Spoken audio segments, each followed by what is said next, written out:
It's hard to yell when the barrel's in your mouth. Come on. Bring them out, hey. Bring them out, yeah. Bring them out, hey. Bring them out. VIP coming live from the VIP. Heard the nightlife, lost life, what I need. Most feds in the state wanna see if I need. The whole city got pissed, heard he got 3. That other nigga got a hip and shouted he not out. Who set the city on fire soon as he got free? The king back now, hold on, ain't no how.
Berea, Ohio, and Finnie Stadium on the campus of Baldwin Wallace University. Ladies and gentlemen, thank you for coming out for tonight's NPSL match here in beautiful Berea, Ohio. Tonight we have a special Cleveland Clinic honorary man of the match, and that man is in the orange, in between the referees. That is Mick McGinnis.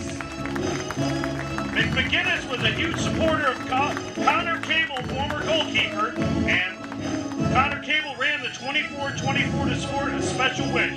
So tonight we have the one and only Mick McGinnis from Brunswick, Ohio. Again, we want to welcome everybody here for tonight's match between the visitors from Erie, Pennsylvania, the Erie Commodores, and your Cleveland SC. Let's meet the teams. The starting 11 for the Erie Commodores. Goalkeeper number 25, Adam Hunt. Defender number 3, Jack Allen. Defender number 2, Reese Corpus. Forward number 20, Joseph Gasper. Defender number 5, Dylan Greggs. Forward number 13, Jacob Hancock. Midfielder number 8, Connor Hartwell. Defender number 28, Paul Kalandi. Midfielder number 17, Shota Tayoma. Forward number 18, Kato Yuki. And midfielder number 6, Simon Zakulka. The Erie Commodores are managed by Richard Wall.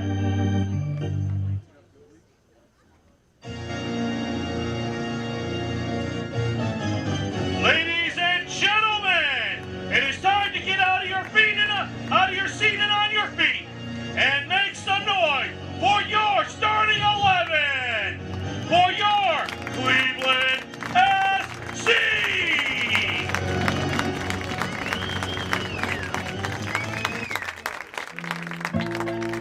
Starting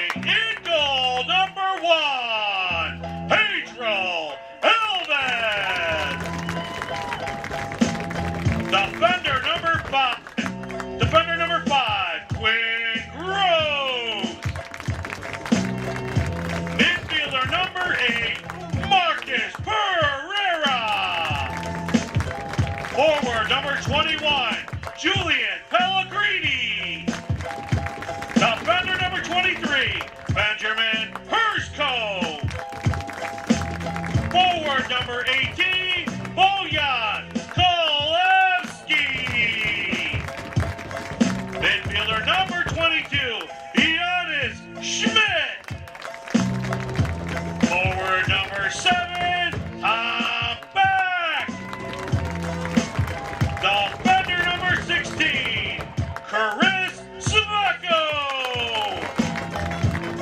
And he is your captain and player of the month for June, defender number 2, Boban Janchar.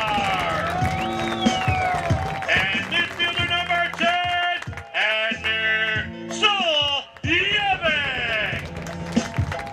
Cleveland SC is managed by Vladimir San, assisted by Reed Ayers, Colin Fabian, Marco Kavastanovich, Joe Jovanovski.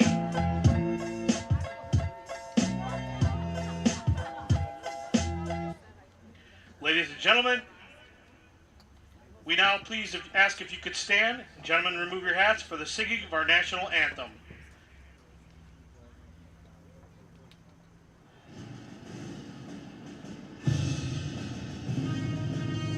Oh, say, can you see by the dawn's early light what so proudly we hailed at the twilight's last gleaming, whose broad stripes and bright stars through the perilous fight, o'er the ramparts we watched, were so gallantly streaming, and the rocket's red glare learned my bursting gave proof through the night that our flag was still there. Oh, say does that star-spangled banner yet wave o'er the red and green, and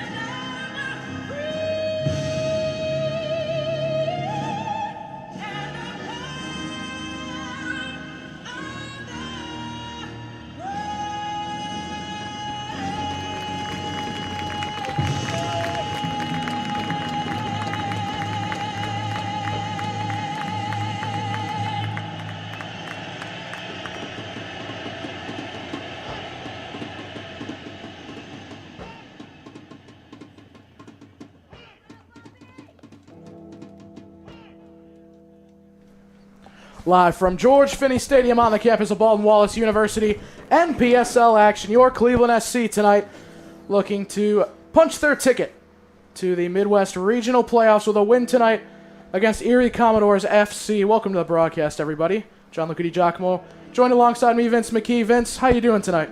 Well, tonight there's money in the bank, and who is going to climb the ladder and grab that briefcase, my friend? And what I mean by that is a playoff spot. Now, Cleveland comes into this one a little bit ahead of Erie in the points total. If I could talk tonight, my goodness, off to a great start. A little bit ahead of Erie in the points total, but we all know two things. Number one, Erie beat them in the earlier matchup this season, and they're nipping at their heels, only 4 points apart. With victories being worth a whopping 3 points, a win tonight by Erie puts them one back at Cleveland. And we all know the road ahead for Cleveland is not easy, as they have to play Still City next Friday night right here at George Finnie. So honestly, my man, tonight there truly is a lot on the line, and this is a must-win situation for Cleveland. It's really all or nothing because a win guarantees them another postseason appearance. They've been in the postseason every single year since their existence, team forming in what would have been now April of 2018, so about 5 years ago. So yes, a lot on the line. Happy to be with you. Yeah, absolutely. Always a pleasure, my friend. And not to forget, Erie Commodores do have a game in hand as well. Cleveland SC have played 10, and Erie has played 9. So a win here, like Vince said, would bring them within 1 point of Cleveland SC. Also on, with still a game in hand, of course. As we said, Cleveland SC, their final game will be next Friday here at George Finnie Stadium against the undefeated Steel City FC as we get things kicked off. Powered by Nick McKinnon. And I'll give you a little bit of color to start this night, and I mean actual color, as Cleveland will be going from left to right on your television screen with the orange shorts and black tops, while Erie all blue going from right to left to start things. Yeah, as Cleveland SC will start Pedro Alves in goal. Chanchar will join Quinn Groves as the center backs. Sveko and Harisco out on the wings. It's going to be Pereira starting in the midfield. Along with, just trying to scope out the formation here. As a pretty interestingly attacking side, Keegan Dawson will join them as well. And I believe it'll be Janis Schmidt, the German, the Cleveland State, I believe alumni now, will be the three in midfield, and it will be the duo on the wings of Bojan Kolevsky and Julian Pellegrini, and Tom Beck will be up fronter. A rotation of those three, as Vladimir San does love to move them around a good bit. That long ball out for a throw in here for Cleveland SC. And Kolevsky, coming off a 2-goal performance last Friday night, was our man of the match in that big victory against Akron last Friday. Let's see if he can carry on that momentum. A little bit of history and trivia for you to start this night, my friend. You are now the third piece of the triad, as I call it, the St. Ignatius John Carroll triad. I have now called games in a box in which Joe Ginley, Joe Mertens, and John Luca have now all sat in. So the big three, as I call them. 3 wise men. Yeah, of course. You've completed my triad. Yeah, always a pleasure, being with JCU and, of course, with Cleveland SC. Always pumped to have a gig like this and see a few of the guys I usually call in the fall on the team. Of course, Jack Fote and Logan Penton will be coming off the bench tonight as Cleveland SC with this attack. It's played out right. Sveko trying to chase that one down, but trickling out of bounds for a throw for Erie Commodores. Fortunately, don't have a proper formation for the visitors, but in a numerical order, it'll be Korpuz, Jack Allen, as well as Simon Zahalka, Connor Hartwell, Jacob Hancock, Dylan Greggs, Shota Toyama, Kaito Ueki, as well as Joe Gasper, Adam Hunt, and Paul Contende. At the moment, looks like the team's going to be running a little bit of a 4-2-3-1, a 4-1-4-1 building up. As now Beck with the ball, evading that tackle, beats another, now playing it behind the defense. And it's tapped away. Solid defensive effort there from Greggs. I like that idea from Beck trying to lead Kolevsky, that center spot right there. A little bit too far on the pass, but Cleveland's going to maintain possession, and I like the aggressiveness early. Yeah, absolutely. His team always very lucrative on the attacking end as they try to play Janis Schmidt in the center. Quickly broken up, but Cleveland wins possession back. Now with Chanchar winning a player on the team of the month for NPSL for the month of May. Looking to get one for June as well. Has been pretty solid anchor from that back four. Long ball from Alves. Won over the top nicely by Allen. And with Chanchar, he's been one of the guys who has been a part of this franchise since day one. As we said, he was actually with the AFC Cleveland Royals in 2016 when they won the NPSL title, shared that backfield with Colton Long for many years. And even after Colton Long departed, he stuck around, and he's really been the anchor of this team for many years. Guys like him, Mikey D, Edmer Saljevic, when Antonio Manfoot was here. So always good to see Boban out there. Always a smile on his face during warm-ups as well. That ball played behind the defense, and it's going to go to, I believe that is Adam Hunt, which gets the nod in between the sticks. Usually it's wearing number 25, so didn't have a number 1 starting today, so hard to map out that keeper. But nonetheless, he will be the man in that bright green jersey. I was going to say he's hard to miss. Looks like I was going to say a human highlighter over there. As now Schmidt on the left, playing it down the line. It's going to be a foot race between Korpuz and Pellegrini, but Hunt comes out and boots this one into the stands.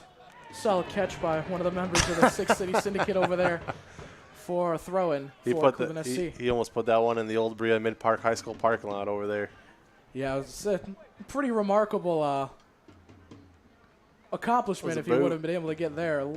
Good amount of stands. That's what I love about George Finnie Stadium. Indeed. And it's the same. I was telling Cole this last week. It's the same amount of seating, like the amount of seats as it is for home and away, too. So for high school football, both of them get pretty packed. It's a lot of fun to cover a game here.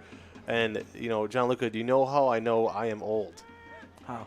Because I remember that school when it was a parking lot full of dust. So literally started calling games here, 6 years ago, 7 years ago, and it took them years to build that school, but they did a beautiful job there. As well, it was Kalevsky trying to tap that one on, but the Commodores won it back in their all-blue kits. It's played up the line now, an overlapping run on the left from Greggs, but Sveko breaks this one up, goes to ground, ball still in play. Now it's Kaito Ueki on it, trying to circumnavigate Keegan Dawson there, as he was a last-minute addition to the starting 11, as Suljevic was taken out for one reason or another, whether it be fitness or just a last-minute tactical change from the coaching staff. But nonetheless, Dawson had a pretty remarkable season so far for Cleveland SC. Whether he starts or comes off the bench, he's been a pretty reliable guy. Really regardless, as if you remember that game at Case, a beautiful ball chopped over the top for Carter Hancock to open the scoring in that one. That was one of the most remarkable passes I've ever seen while calling a game, as Tomaya trying to chop the ball. Well, it was a good one. I was sitting in a wedding reception watching you call that game.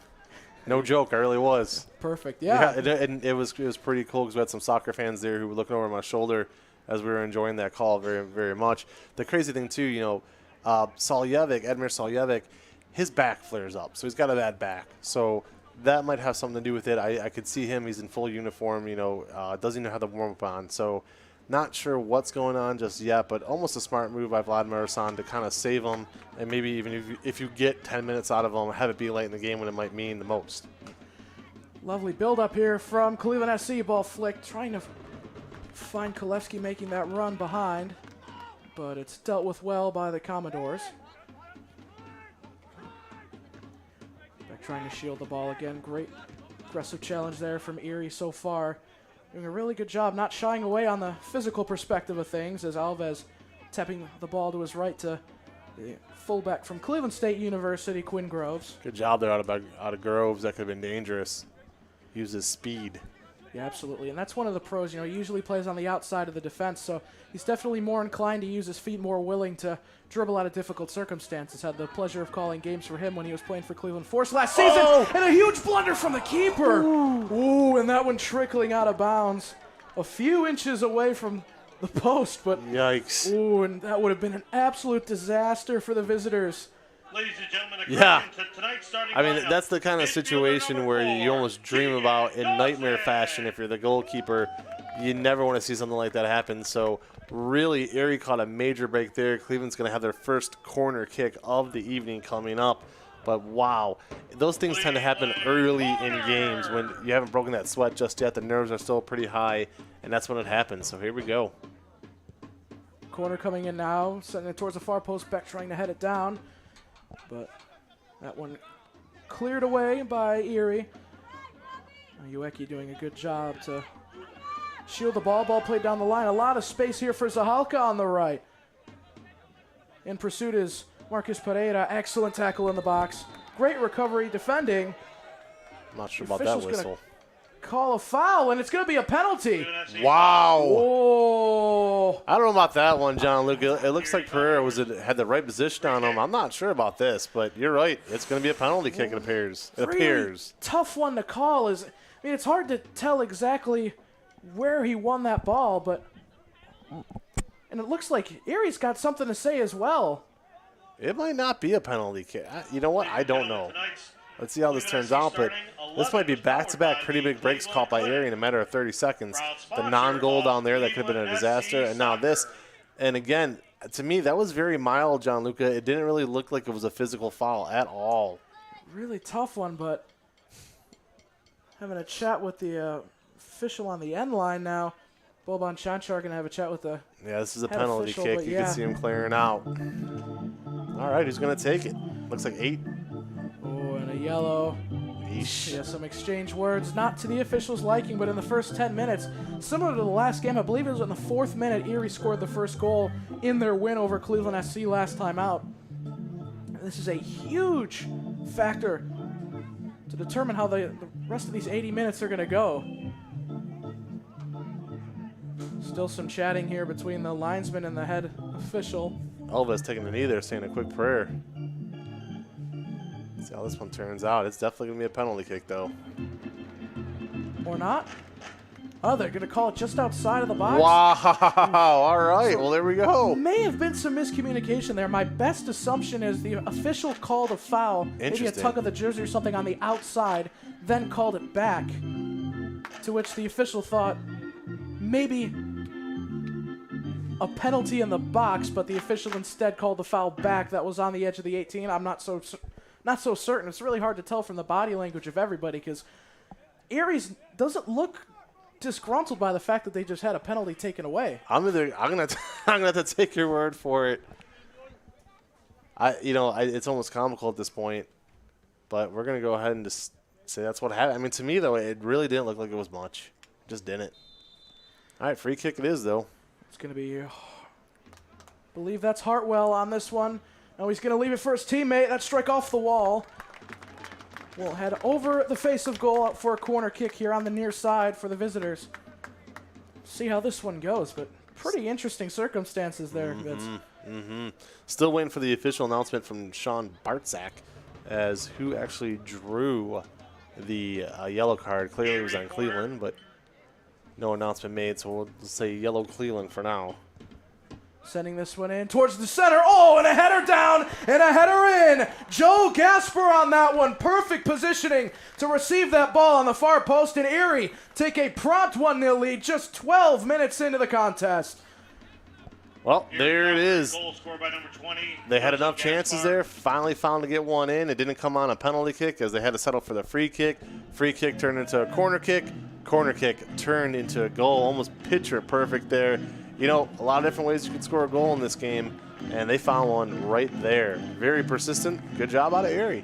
Yeah, and Gasper, it looked like he managed to find his way through or just a little bit of negligence in the marking side of things in the box, but nonetheless, soaring through the air on that header, headed down and bounced back up into the air. Alves, his vision far too skewed to get a proper look at that one, and it finds the back of the net.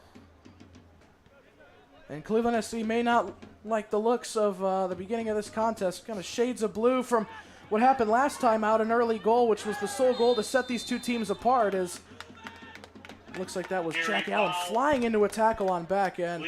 A foul. That's a yellow. A yellow for Allen. So 2 back-to-back yellows. Official wants to make sure he can get control of this game before it's too late.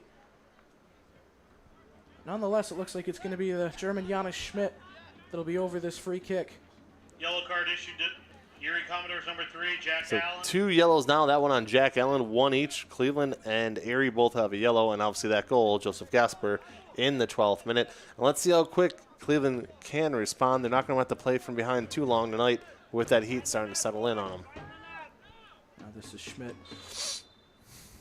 Under the ball. Trying to send this one in. Looked for a low ball towards the front post, but didn't get anything of it. Kaito Ueki. Nice link up with Toyama, but that ball way too ahead for the strides of Kaito Ueki. Interesting just how far out of goal Alves tends to come. Yeah, definitely very ambitious on the defensive side. Almost acts as another center back if need be. But those sweeper keepers are always the most fun to watch because they're the most risky, and you'll get some pretty audacious tackles or leaps of faith out of them. Just a bit. Yeah, but I mean, he's been fantastic this year. I've seen him make some very acrobatic saves as Schmidt's touch falls straight back to the visitors. This is Jacob Hancock as he tries to link up. Chanchar will regain possession. Sveko's pass is deflected back out of bounds. Sveko looking to bring this one back into play, and he finds Keegan Dawson. Another local guy I actually called a game for. I believe it was my sophomore year at St. Ignatius. He played at Avon High School. now over at St. Bonaventure.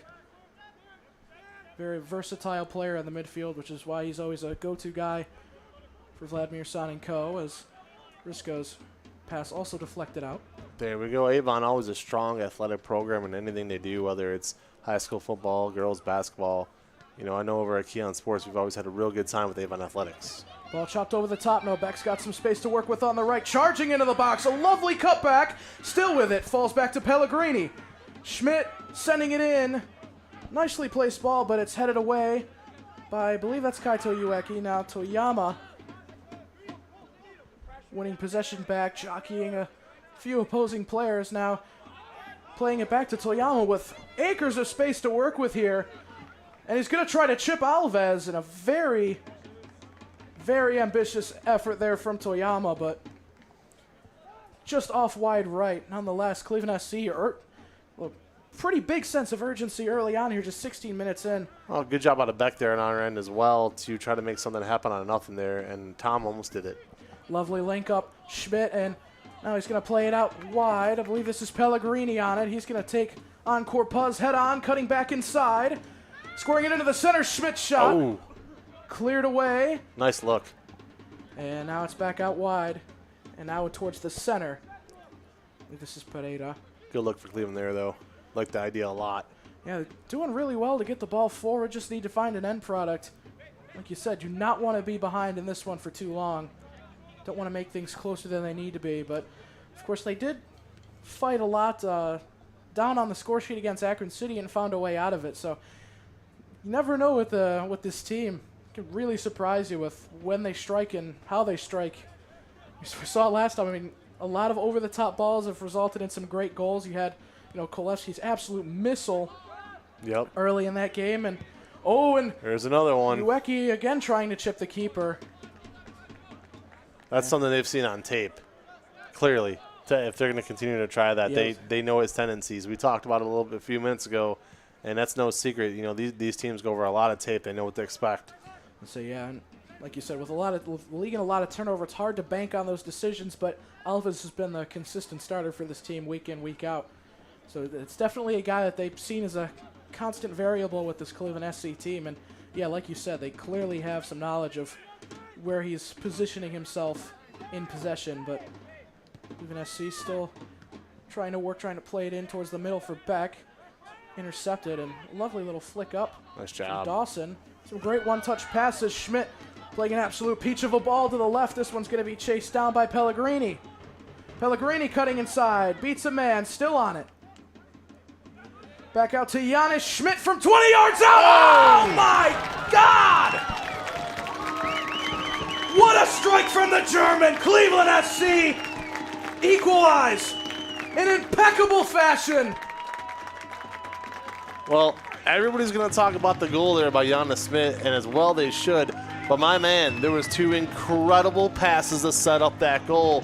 Right there, a little outside that 30, poked it all the way around to the corner, back into the middle. It was bang, bang, bang. Two beautiful passes set up one banger of a goal. And Hunt had a better chance laying a glove on the sun. What a strike. Giannis Schmidt bringing this game all level in minute 18. Exactly what Cleveland needed, too. Only down for about 6 minutes there. Not a long stretch of time. Right back to even. Great job by everybody involved on that play. Kind of hard not to get excited watching that, my man. Unbelievable job there with those two passes. Set it up perfectly. And he's really the instigator, setting that all up himself as well. That ball chipped over to Pellegrini on the left, and Schmidt looking to take the lead, cutting into the box. Going to make it two rapid-fire back-to-back goals as he lays it back off for Pellegrini. Now on the far side, it's brought down by Beck. Beck almost beats his man. Good defending, still with it, but finally cleared away. And this will lead to the second corner kick of the night for Cleveland as Tom Beck playing that ball beautifully with his left foot there. Definitely one of the better left footers in the NPSL, and we have another corner kick. This one sent in, and that one floating over the head of the center back. Didn't get the number, but Hunt comes in and makes the grab. And look at this rapid-fire counterattack here. Jacob Hancock now playing it over to his left. Kaito Ueki on it. Entering the 6 with Haston Menace cutting inside. Chenchar, excellent defensive work. Going to ground and blocking that one in the nick of time. As now Cleveland SC back in possession. Again, another really scary chance. A lot of pace going forward from the team in blue, Erie, tonight. Well, they are not going to mess around. If they're going to see any opening, they've already said they're going to take it. I mean, you take a look at this 20 minutes in. I say no joke. Cleveland's had possession of the ball, at least 13 to 14 minutes of it. But Erie, with the little time they have attacked, they've made the most of it, scored once, almost scored again there. So this is going to be something we're going to see where Erie just kind of picks their spots and attacks when they can. Yeah, this might really play a factor in the way that Vladimir Son and Cleveland SC are going to, they really love to have those those fullbacks overlapping on the far side to the pitch and have a lot of guys forward. But, I mean, if those counterattacks keep happening, you can bend and not break for as long as you want, but if those chances stack up, something is bound to give. Cleveland SC goal was assisted by forward. And the Erie bench heated up about that one just now. And then Cleveland just boots it away. Not sure what that was about. They didn't really take their time on that possession, but yeah. Erie not thrilled with what they saw. Coach up and at them. Yeah, no, but especially, the fact that they're level, they can definitely calm it down just a notch. Just try to bring things a bit level on the energy side and, store some of that for later in the match. A lovely ball chopped over top. Briscoe in pursuit. Gasper making a convincing run on the right here. Gasper sending this one into the middle, headed away by Sveko. Drops towards the top of the 18 and Pereira doing an excellent job to deal with that one. A nice little 1-2 flick on with Beck. And Cleveland SC are going to slow things down and speed them back up quickly as Beck taking his space in the center, playing Kolevsky on the right to take the lead. A shot. But Hunt's doing a great job to position himself, block up as much of the goal as he really could in a position like that, but nonetheless. Great job by Hunt to slide on that save, too. Position himself perfectly. Again, love the aggressive nature of Cleveland. Love the look from what we're seeing here. Now their 4th shot on frame already tonight. Only 21 minutes in as we are in the 22nd minute. Now building it up in the center. Now out left, this is Dylan Greggs. Scanning his parameters.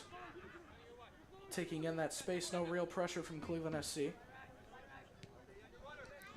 Out wide left, it's with Jacob Hancock. Nice ball roll, cuts it over in now towards the center. Playing it into the center. And the shot didn't get all that, kind of sweeping his leg a little bit too much against the ground, perhaps stopping the momentum of his boot to meet that ball, but Zahalka's shot a bit underwhelming and easy pickings for the keeper Alves. Good job maneuvering that with the front end of his foot as well. A nice winding ball. Good placement. Outright for Sveko. Good cut inside, and official's going to call a foul against Erie. Like what I see so far out of Kentucky for Erie. I mean, he's been pretty animated, but he's a very aggressive player. Yeah, no, it brings that speed, like we said. I mean, that's how they're catching this team off guard. That coach definitely knew how high of a line that Cleveland SC plays, that they can bode with it. Back! Ooh, going for 2 straight worldies from 20 or so yards out, but nonetheless a proper save from Adam Hunt in the back. Another corner for Cleveland SC. Love the aggressive nature right now out of Cleveland. They have really put their foot on the gas. Despite being down earlier there, they came right back, and they've just been attacking all night long. Let's see if they could make this one pay. Cleveland corner. It's going to be Pereira on it. Setting this one in towards the center. Meets the head of, I believe that was Julian Pellegrini, but only floating over the bar for a goal kick. That already the 3rd corner kick of the night for SC. Building up on the left-hand side here. Like I was saying before I was, interrupted by that strike from Beck, this Erie team, head coach definitely knew how high of a line the Cleveland SC is playing, so he knew, put all the speed that you have up top. So guys like Ueki, Toyama, and believe Corpuz, we've seen him up there a little bit. It's been working to a T. A lot of really good chances. Just need to find the back of the net. Oh, completely agreed. I mean, and the thing about it is this. Most of the speed that Cleveland SC has, you see late in the game when they go to the bench. This is more so the slower of the two rotations. So that's a great point you just made. I couldn't agree more. Absolutely. When you have guys like Fote and Penton, of course, I'm a lot more familiar with those two. But if there's one thing they definitely don't lack, it's speed. So especially coming up top, that helps even more. And of course, you got a guy that's more, more mental, more visionary in Chris Brennan, Carter Hancock as well, which is a good mix of the two. And of course, Adam Calvert's a guy that you definitely do not want to get into a physical battle with. One of the bruiserweights of this Cleveland FC squad.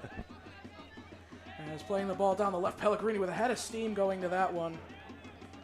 But a good tackle going to the ground. A huge deflection back to the keeper, Hunt. And the Commodores will start from square one. 26 minutes in, it's 1-1. 12th minute, Gasper opened the scoring off the corner. And then Giannis Schmidt with a touch of Midas, a strike from around 20 yards out or so, straight into the top of the net. Incredible speed, and that's what results in what we've had here. But Giannis Schmidt, Erie Commodores free kick. Not sure what's maybe a water break for the Heat. Yeah, looks like a water break coming up there. And again, just to kind of bring up the speed here on a few stats. Corner kicks tonight for Cleveland, 3, Erie FC 1. However, Erie FC made the most of it with that one corner kick, converted that into that goal in the 12th minute with Joseph Gasper. Shots on frame officially, Cleveland with 5, Erie with 3. And then that goal, as we said, was scored a little bit earlier by Gasper. There was then a yellow card a few minutes later on Erie. And then that goal, Giannis Schmidt to tie it up, the equalizer, and 1 apiece. And we hear the announcement. Yep, definitely an official water break, as it is a warm, warm night here in Berea, Ohio. Yeah, definitely, especially with the humid side. I think a lot of guys can tolerate the dry heat, but when it feels like you're running through soup, and given the air quality, of course, today we're fortunately back down to like the 60s last time I checked, but it was in the 160s, 170s for the last 2 days. So fortunately, they didn't have to move this game back or anything, because it's a pretty important game for both of these sides. Hate to have all that momentum warped away. Yeah, definitely one of those things, you got to be careful with the air being that smoke-filled. Last thing you want to do is have a cookout and not even have to turn on the grill. Yeah, so get that nice smoky flavor from the sky. And of course, before things kick back off, we want to give a huge shout out to a fan in the crowd tonight, Mick McGinnis. He's from Brunswick, Ohio, a big fan of this Cleveland SC team, but he is a warrior. He's been a cancer survivor. He battles cancer.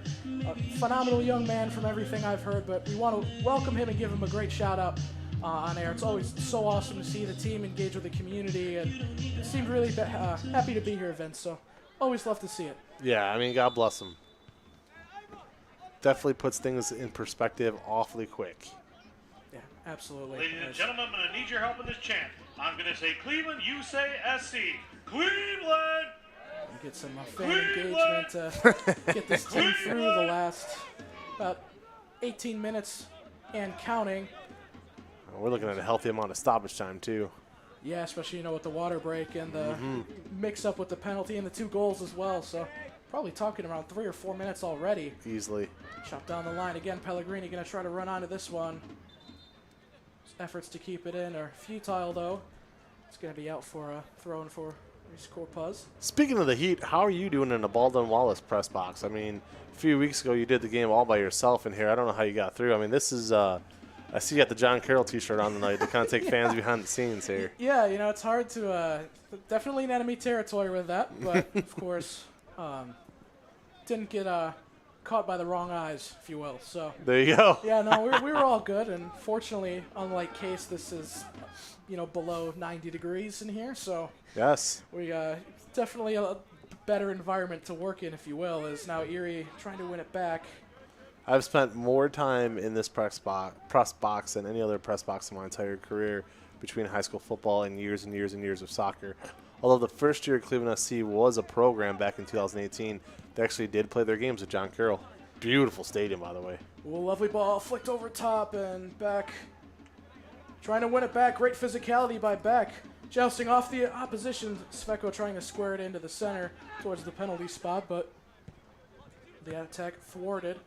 Ueki's touch straight out of bounds for a throw-in for Sveko. Beck going to run on, tries to flick it on. And that one, unfortunately, going to go off the arm of Tom Beck, and Commodores can take a bit of a sigh of relief. Very persistent press from this Cleveland SC team in the passing minutes. Yep, handball there. You don't see too many of those, but nothing you can do about that. But yeah, like you were saying, I was looking at the highlights on the Cleveland SC Instagram page, and it was interesting to see them play at John Carroll. But yeah, no, I love Don Shula Stadium. It's a great venue. It's incredible. Agreed. Once they get the parking situation sorted out, yeah, the sky's the limit for them, But absolutely. My favorite part of that is when you go over to their press box and you look out the one window and there's the baseball field. Yep. Just it's a real cool aspect. I know me and Sean back in the day called games from the roof, and it was just so cool with that open air up there. Yeah, no, it is something special. But yeah, it's especially because now that parking lot that they used to have across the street from the stadium is going to be an athletic complex or like a field house, so they don't even have the parking there. So it's going to be a pretty solid walk if you want to go watch a game or park on a side street if you can. But nonetheless, as Erie's just been coaxing it around, no real menace just yet on this possession, but some great ball movement with Zahalka in the center, trying to move it wide right. Harisco breaking that one up. Now into the center. Schmidt turns, plays a lovely weighted pass to Kolevsky, and it's cleared away by Hunt again. Jonas Schmidt finding all of the perfect passes so far in this first half. There's now throwing for back on the right. Cleveland SC looking to start to pick up the pace a little bit here.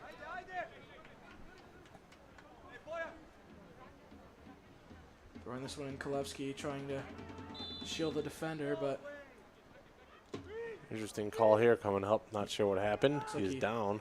Might have been an elbow or something. He was trying to adjust himself. Cleveland SC I foul. believe it's Katende holding his gut. Might have gotten the wind knocked out of him, which is Erie Commodores worst case free kick. scenario. And stuff like that, it can be, Oh, it's horrible. Whether I've had it it's- happen to me. Oh, whether it's a foul or the smallest of touches, what have you. It really does have your life flashing before your eyes. So it's the weirdest feeling. definitely going to need a second just to get it, but he's okay. Many years ago, we got a little brief action here, spell in action. Man, this had to be 21, 22 years ago. We were helping my aunt move, and there was the box spring, right? And me and my friend were huge, who was helping me. He was helping me help her. Huge, big-time wrestling fans. And he offered to give me a rock bottom through the bed spring. And I was like, all right, I'm like, this can't hurt that bad, right? Holy smoke. yeah. You want to talk about having the wind knocked out of you. I was, at the time, I weighed about $110, if that. I was just a skinny little runt. And he literally put me through this box spring, and I think I saw my life flash before my eyes. Oh, and the life could be flashing before the eyes of the defenders here for Erie Commodores, but Pellegrini trying to play that one with the inside foot that crossed into the area, but straight into the awaiting gloves of Adam Hunt. I think I clearly would have took the people's elbow over the rock bottom if I could do it all over again, but Gentlemen, if you're looking we decided to go for the glory. a lot less Cleveland Clinic. a lot more room for error, I guess. A lot less room for bodily harm at the people's elbow. That's all right. We did some RKOs in the pool, too, which was a blast. There you go. If you haven't RKO'd your best friend in a public pool, you haven't lived, as far as I'm concerned. It's a rite of passage. That's right. It's a great tackle from Hancock. Erie Commodores looking to build up on the left. Hancock's given some room. Tries a shot just a little bit too much Beautiful shot, though. under the ball. But yeah, it was a solid effort. Definitely has Cleveland SC on their heels a little bit as they're still looking to close out this first half of action in minute number 34 here at George Finnie Stadium. Still 1-1. Definitely going to have to take a gaze back at that goal from Jonas Schmidt. What a cracking finish that was. Nonetheless, Alves will play this one back into circulation. Soaring in towards midfield, brought down by Greggs. Little resistance on that one. Good tackle. Oh, and swallow the whistle, ref. yeah, really tough. Again, it's a tough call. I think, unfortunately, he might have caught Greggs and had him off balance before he got to the ball there. Just barely. Yeah, very awkward angle. That's a touch foul, as they call them in basketball. The old hen check. As now it will be Connor Hartwell on this one. Erie Commodores free kick. See what he can do. Sending in towards the back post, floating over the heads of the masses and out for a goal kick for Alves once again. As we do every game, shouting out the old 6th City Syndicate. Yeah, of course. It's always great to see a support group, you know, even when it's only a couple guys sometimes, but they really do make up for it in volume and spirit. Of course, the smoke bombs and the tarps, everything. It's always really nice to see, you know, from our gazes straight across, seeing all those awesome tarps and a great Cleveland soccer spirit as this one's played out left. And yeah, whoa, really late offsides call from the linesman, but Sure yeah, was. Pellegrini was definitely a step or two off. Just waiting to make that decision, but Would you call offsides more of a concentration mistake when it happens? you know, sometimes it really depends, Vince. It can be a concentration mistake, you know, it can be negligent, or it can just be a really, really smart play by defenders. Sometimes, a lot of the time when a run's made poorly, it's because they see a guy slightly further back than the rest of the defenders, and then they kind of jump up. Either they recognize their mistake, or you know, it's more of a tactical thing. Mm-hmm. You know, there's a lot of teams in the wonderful world of soccer, football, what have you. They love to play a very high line and play what's called an offsides trap. And, you know, Erie's been playing a high line, so maybe they'll try to implement that with how many runs are being made, weaving in between those defenders. We'll have to see. But, yeah, it can be a little bit of both. Just depends on what you're looking at. Throwing now to Shota Tomaya. In the center for Hartwell. Hartwell played at Charleston and Virginia Wesleyan, native of Romford in the United Kingdom. So Wow. yeah, it's so cool about, you know, these leagues is there's so many, you know, imports from different countries. It's Oh, yeah. nice to have, you know, spice up the names. You know, calling OAC games, there's only so much of like Tom Anderson I can get a hold of. You know, it's Well, listen, I mean, you said it earlier. The one kid on Cleveland SC is from Avon.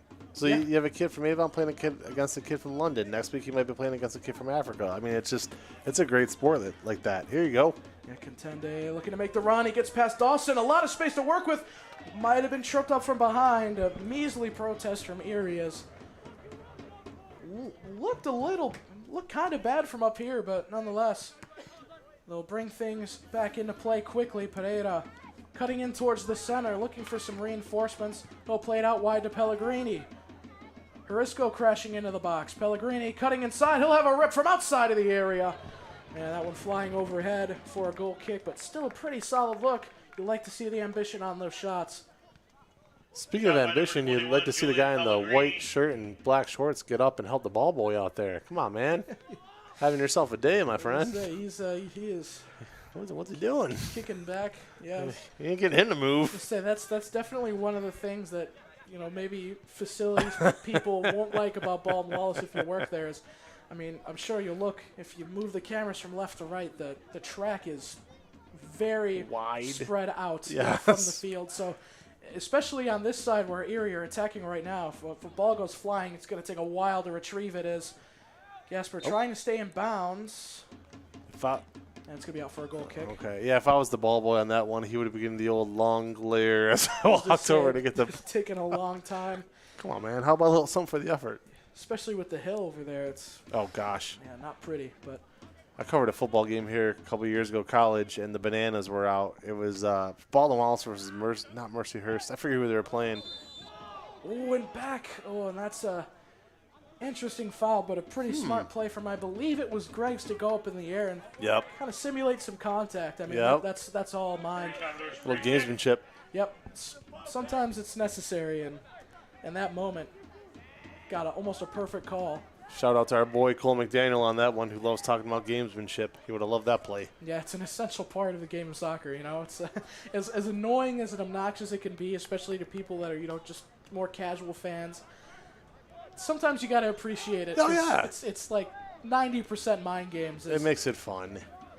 Tomaya plays it over to his right. Now Gasper laying it back off, trying to play it over to his left, but Pereira cleaning things up. Speaking of mind games, there's a rumor out there for all you wrestling fans that Bray Wyatt may show up tomorrow in London for WWE Money in the Bank. Keep your eye on that one to occur. We shall see. See what goes down with that. But Ooh, Kalevsky turnover. just not getting the best of that one as Hancock off to the races on the left. Chanchar quickly in pursuit. Great defending by Chanchar, and kind of in split minds whether he wanted to go for broke with a shot or send it in, but that one far too close to the proximity of Pedro Alves, and grabbing that one. The minimum of fuss is Tomaya again getting himself involved. Well, great job in that play, too, towards the end there by Boban to get back after that turnover and challenge that shot. Ueki going on Groves. Harisco clearing that one out. Headed down by Katende. You know, I like this color thing, John Luca. I think I get used to it. There you go. It's pretty easy. You're doing all the work over there.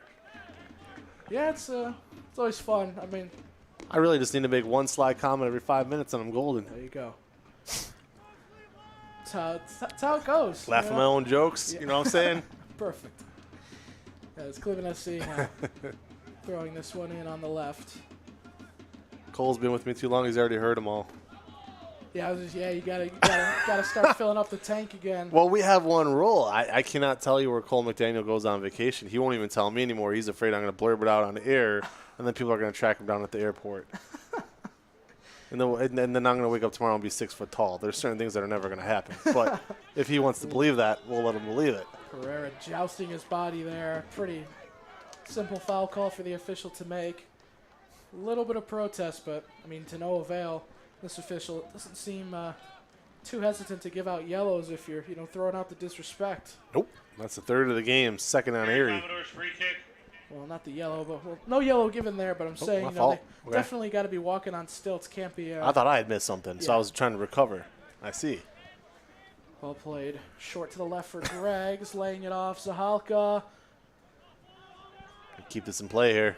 Hancock keeping it alive, playing it across the center, brought down by Toyama. Ooh. Shot blocked at the penalty spot, takes it to deflection, and again, chaos ensuing Wow. in the 18, but fortunately going to ground, and that deflection wasn't too harmful as it went straight to the gloves of Pedro Alves, but that one was definitely very scary looking from the NSC side of things. It was. And John Luca, I can promise you I will not jump any of your goal calls tonight, but you might get some oohs and ahs. That's My fair enough. goodness. Hey, man, natural reactions, in my opinion, are the best thing. We do that over at Cleveland Force Here as we well, go. as Toyama playing Hancock out left. Some great ball movement from the front line of Erie as it's back with Hancock taking on Sveko. And Sveko staying calm, cool, collected. Just taking that ball off the boot, of Jacob Hancock. A great give and go. Tasty looking attack as Pellegrini's on the left. He's picked up by Katende. Pellegrini using that speed. He's tripped up. It's a penalty. Has to be. A penalty to Cleveland SC. And Yep. Paul Katende just not able to keep up with that blistering speed of Pellegrini. And no ill intent, but just gets himself in the way. And Cleveland SC have a chance to take a commanding lead going into half. A true morale killer if they can get this penalty to go. There should be no discussion on this. This was clear as day. Clear as day. Great job there out of Cleveland to make that happen. Believe it's going to be Kalevsky on it. It is. Taken by number 21, Julian Pellegrini. No, he's saying 21, but that looks like Koleski to me. It is, yeah. No, Pellegrini is at the 20-yard line, Yeah, that's just behind. So, Yeah, yeah, it's it's definitely Kalevsky. not. He's a native of North Macedonia. Has been a crucial player in Cleveland State's Horizon League winning team last season. been a crucial player on this team so far this season. Of course, with a brace in their last home game. And again, another yellow for some comments, whatever Yellow they card may have issued been. to the Erie Commodores. Oh, third yellow card of the game for two for Erie, one for Cleveland. But yeah, I mean, this has been a hot minute here, so we're still looking at, I want to say, at about 4 to 5 minutes of stoppage time. There's been a ton of stoppage time in this one, but this would be a real big goal to get with only a minute left in the normal portion of this half. Here's Bojan Kolevsky, buried. Cleveland SC up 2-1 now in minute 44. Excellently taken penalty, not revealing anything with his body as he went up to strike that one, and Sends Hunt flying the wrong way, perfectly left of center towards the top netting. Big time goal there as this one finds the back of the net. Kolevsky wasted no time, went right up the middle, touched it down, bada boom, bada bing, and just like that, 2-1 here in the 45th. And a tremendous job for Cleveland with that opportunity to cash in on it. You know, this was something where way earlier in the game, in that 11th minute, Cleveland almost had one go against them with a possible penalty kick. They got lucky that it didn't, eventually let them score anyways. However, looking back at this particular situation, Cleveland took advantage of a situation handed to them, and they made it count. Great job choosing Kolevsky to take that penalty kick as he was on top of it. That's just a perfect strike there. And now Erie looking to respond quickly here. Of course, you're still going to have a good amount of time with whatever stoppage comes about as that ball played far behind. I believe that's Ueki on the far side, or Korpaz. It's Korpaz, I believe. But nonetheless, I mean, no better time to have a penalty like that than right before halftime. Big time. So it's another thing to have on the mind of Erie's head coach. Unfortunately, couldn't really match the face down there to one of the faces up here. Pick one. So it might be Richard Wall. As, and Pereira hacked on a potential transitional play, but Hartwell's got to be careful. I believe he was actually the one given the yellow for the talks back there, or else that certainly would have been his first. But It looked like it hurt, too. It's just a tough landing for Pereira. You talk about dramatics and everything and gamesmanship, but I really think he got caught in that one. Yeah, he definitely did. Just, I mean, unnecessary foul there going forward. But yeah, Hartwell's definitely got to walk on stilts now. Well, coming out, I mean, I'd say maybe 4 or 5 minutes of stoppage time here. Cleveland could kind of take their time. You're going to be up at least one goal, you hope. You just don't want to do anything silly like that, which I'm not sure. The Schmidt took it. Oh, never mind, different ball. I think they were just calling for a different ball here. No, the official wanted it on his whistle, but Schmidt took it before. Oh, my fault. Yeah, just calling it back. Okay. There you go.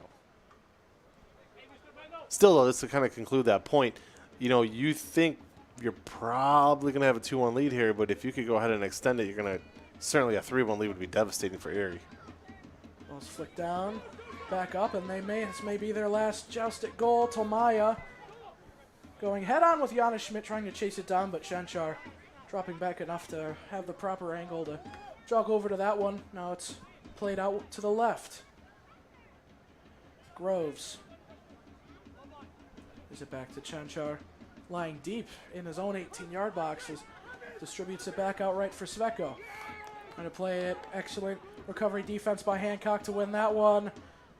Uyeki playing it back out wide. Zahalka trying to square it into the center. Good job there by Beaumont not to over-pursue on that and remain position. Yes, there's one thing you can always count on from Boban Chanchar. It's his composure. As Cleveland SC are looking to extend their advantage with Kolevsky on the right. Trying to pick his chances, and he tries to square it across to Beck, but... Hand to the back there uncalled. Now, you're trying to go the other way in rapid fashion, but Sveko intercepts that pass, meant for Kaito Ueki. Hrusko. Great turn by Hrusko, evading defenders, creating some space for himself. Ball chopped over the top by Groves. Here comes Pellegrini on that left-hand side again. Oh, makes the defender, and a highlight-worthy goal that would have been, but it's broken up just in time. I believe that's Jack Allen with that last-ditch defensive effort. Should be a corner coming up here, and it is for Cleveland. Their fourth of the night. And baseball fans out there getting ready to yell charge. Here's Pereira, the Brazilian. Both hands go up, sends this one in towards the center. Allen wins the header. Brought down. Schmidt now on the left. Back out to Pereira. Taking his defender on. Trying to cross it in. Erie deals with it, and the halftime whistle is blown. It is 2-1 here at George Finnie Stadium. Cleveland SC 45 minutes away from clinching a Midwest region playoff spot. Vince, a pretty exciting first half of action we had on our hands here, my friend. Ladies and gentlemen, Well, halftime brought to you by all of our fine sponsors. Swing by clevelandsc.com to learn more about them. You know, yeah, John Luca, I mean, I'll tell you what, it was, you know, they were down early, but it didn't last long. We're able to get that goal back within 6 minutes. I think that was really a drastic turn in this game because really, for the most part, it was even almost that entire first half with the exception of those 6 minutes, right? So you get to that stretch in the half, get all the way down to it, and then really they had a golden opportunity there because they were aggressive. They have been very aggressive tonight, Cleveland SC has not laid back. Finally, when you do that, good things happen. It happened again, leading to that Koleski penalty kick goal, now 2-1 as we head into the half. Yeah, I mean, this has really just been a game of counterattacks, back and forth. Erie from one step to another. Cleveland SC likewise. Both teams using the width of the pitch to their fullest advantage, hugging those sidelines on the attacks, but they've been working extremely well. So, I mean, from my perspective, Cleveland SC doing a great job to bend but not break. Just need to find the shots have been there, just need to find the back of the net on a few more, and I think they can come away with a comfortable win tonight. But Erie, with a few tweaks on their game plan, sky's the limit for them as well. So we have an exciting 45 more minutes to play here at George Finnie Stadium. Cleveland SC fingertips away from a playoff spot. We'll be right back. Stay tuned. Don't go anywhere.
lover's got no power, he's got his strong beliefs.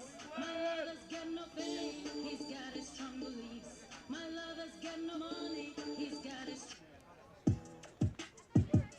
Ladies and gentlemen, it's time to make some noise for your Cleveland. We're back at George Finnie Stadium, Baldwin Wallace University in beautiful Berea, Ohio.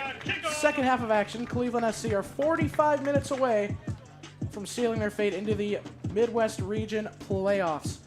Pretty eventful first half of action, opened with a 12th-minute header by Joe Gasper, and immediately equalized a few minutes later by an absolute missile goal from Janis Schmidt. And right before half, Bojan Kolevski from the penalty spot, which brings us to this score. Gianluca Di Giacomo and Vince McKee on the call as we get things underway. Happy to be back with you here for the second half. Oh, lovely ball just with the outside of the foot to Kolevski behind the defense. And excellent defensive work by Katende. Adam Hunt. I mean, hats off to Katende there. A really promising looking attack, but that physicality just enough to thwart him off the ball, but not enough to send him flying to the ground. Be just poor from him to concede 2 penalties. And in terms of game time, I mean, 3 or 4 minutes apart as comes Erie again from point A to point B so fast tonight. Been something we talked about at the halftime break. Cleveland SC just need to adjust just to make sure that when they have those 3 quick, speedy guys coming at you, that make sure to bend but not break like they have been. Yeah, I mean, we talked about it a little bit off air there at halftime, though, and you have to believe Erie is going to continue to try to use that speed to their advantage as much as possible here in the second half. Maybe get the equalizer early on here, maybe even off of this corner kick, and then play from there. The second corner kick of the night for Erie FC. And this is going to be the Englishman Hartwell on this one on the far side. Let's see what he can do with it. As of course, it'll be interesting to see how the benches play on both of these teams. With Hartwell sending this one in, it's cleared away by Sveko, trying to avoid what happened on their other corner kick this evening, which was that goal at the top of the 6 from Gaspar. Katende sprinting back to depossess Schmidt. And possession's going to be in favor of the Commodores. Hard to tell from up here, but Cleveland SC reserves are pretty 50-50 on that one. Jack Fote, number 17, Chris Brennan. Still unsure of Edmund Suljević's current status. Not sure if he'll be playing, but otherwise, we have 5 other guys on the bench: Carter Hancock, Jack Fote, Adam Kalovitz, Logan Penn, and Chris Brennan. You might see a guy like Soljovic come in late in the game for a possible set piece if it's tied and they need to point badly.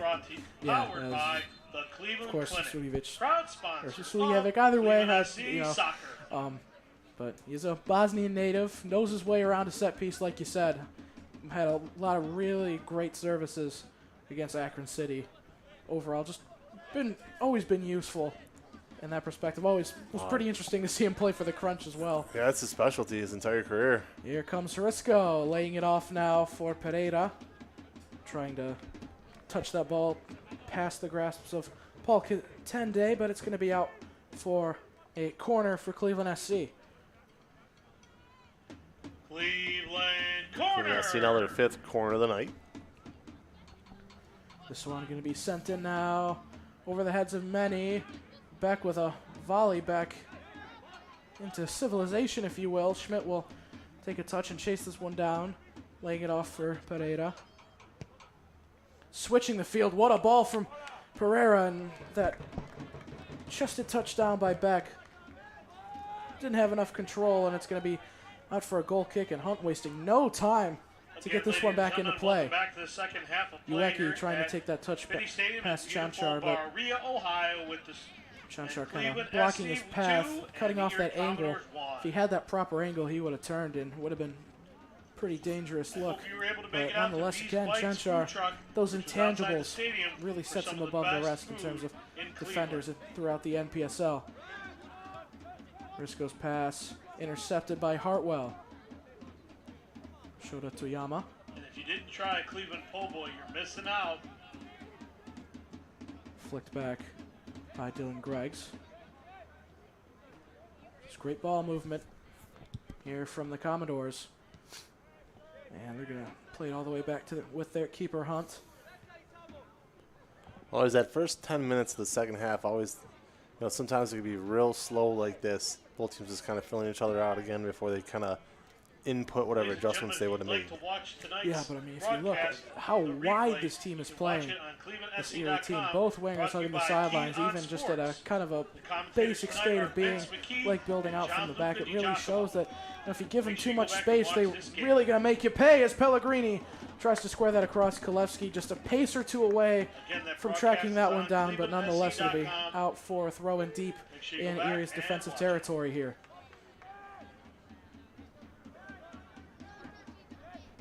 Yep, that cross just a little off there.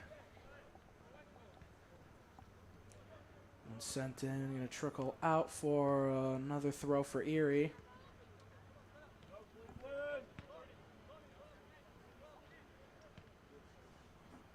Sending this one in now towards the center. It'll brought down by Hartwell. Great composure, evading Giannis Schmidt. Trying to play it out wide right to Gasper, but it's brought down by Harisco. Now Pellegrini might be trying to use his pace again as he's in a foot race with Reese Corpaz, but Corpaz pocketing him there. Great defensive work. Pereira lets that one go past the shoulder. Toyama gets stuck in with a nice tackle by Keegan Dawson, but Erie's still with it.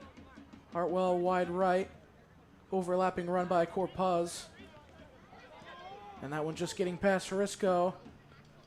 Finally laying it off to Corpaz, and that cross, definitely not the final pass that they had sought out, but nonetheless a goal kick for Alves. Interesting little loop there too. Just a little bit much, too much oompah on there, but yep. Probably not exactly how they had it drawn up, as you said. And two, you know, bring this one up. It's been a hot, humid night. We saw Fouled that by number 2, Reese that water break Corpaz. there in the first half. It will be interesting to see how deep we get into this second half before we see the reserves come on. Yeah, of course, Cleveland SC do have a lot of strength, like we said before, especially up front with Fote, Penton, and Hancock. Brennan as well can be Erie joining the Commodores midfield. ball. Calvitz can Cleveland play SC really free all over kick. the field. I know he's played in the back, he can play in the middle, can play out on the wings as well. So a lot of versatility, a lot of great cards in the hand of Vladimir San and the rest of the coaching staff. It'll be fascinating to see how he plays the rest of the team on the bench into this one. So Chanchar will quickly have this one back into play. Pereira now to Sveko. On that one, evading Kalevsky. A little too far there on that idea. Now Erie going to look to build from the back. Connor Hartwell. It's like they're almost building with almost 4 up top, if you will. I believe that is Shota Tomaya. Playing more as a 10 as an attacking midfielder, but can sneak his way into that attacking line if he sees fit. And it's been working pretty effectively. Now he's dropped in as an extra option for Hunt. I'm going to see how much Erie feels the intensity here and also the urgency of the moment. As again, a loss, if they lose tonight, knocks them out of playoff contention. Yeah, the stakes are high for this one as Kalevsky trying to chase it down, and Allen Saved by colliding number with Hunt, 25, but Adam fortunately Hunt. doing a good job to kind of control their bodies, save each other from disaster there. Interestingly enough, just doing some research on the players. We'll get back to it in a second as Erie's on the attack. Sveko doing a great job holding the player to the sideline there. And still in play, though. Ueki will build from the back. Like I was saying, Paul Katende, a big presence in the back height-wise. He's a built, stronger guy, very fast, but he's only going to be a rising senior this year in high school at Erie High School. Oh my goodness, really? So, yeah, he's doing a fantastic job holding his weight against some That's something. D1 college players, man. I Yeah. got to tip your cap, but whole newfound level of respect for the, I believe he's on the right. Gives a new meaning to the term off-season workout program. Yeah, really is. When it comes to high school, holy smokes. As now Erie building it up on the left. And they'll send it back to Hunt.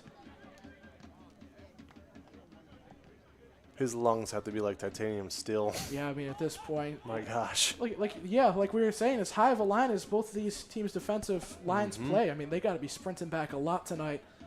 So it's really just a test of conditioning as that ball played out wide by Greggs. Back to Ueki.